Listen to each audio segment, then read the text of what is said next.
Texans never believe in autumn until October. But when it comes, when the sultry summer and then that no man's month, September, finally swelter away their 122 days, give or take a few, then we yield ourselves to the season and begin to trust its possibilities. Urbanites, weary of steering wheels too hot to touch and air conditioning too cold to tolerate, think suddenly of country pleasures, cool breezes, and harvests that reacquaint them firsthand with the fruits of the earth.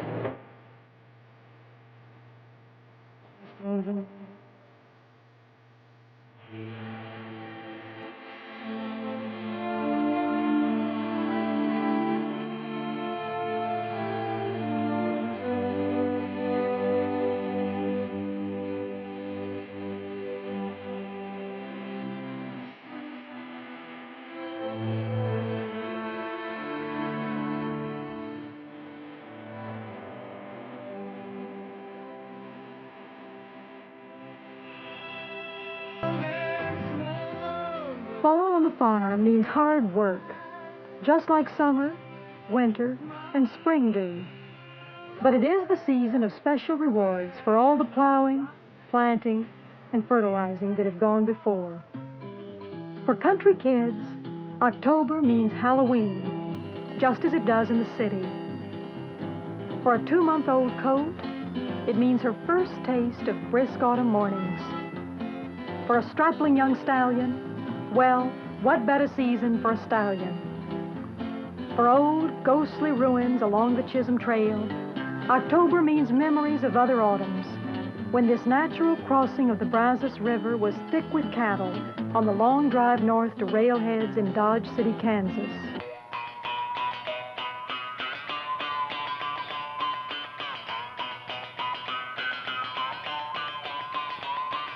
Every time I go to town, boys keep a kicking my dog around. Makes no difference if he's a hound. I'm gonna quit kicking my dog around.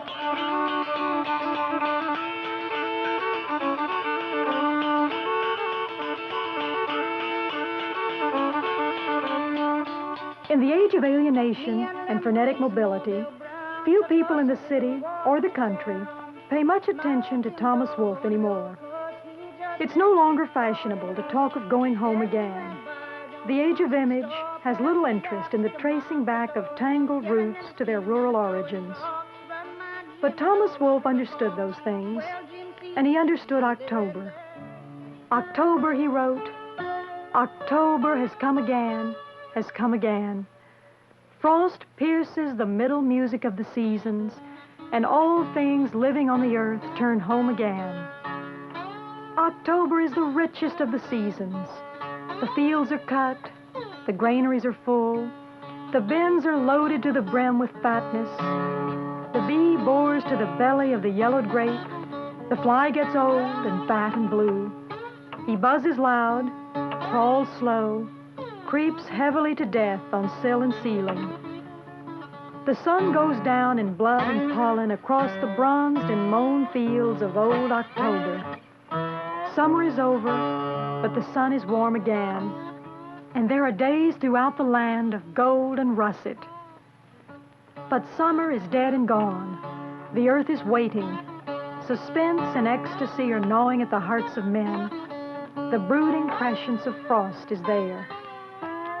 Trains cross the continent in a swirl of dust and thunder. Over the powerful brown wash of mighty rivers, they toil through hills. They skirt the rough brown stubble of shorn fields. They whip past empty stations in the little towns, and their great stride pounds its even pulse across America. And people lying in their beds will listen, silent and brooding as the frost, to time, strange ticking time, dark time that haunts us with the briefness of our days.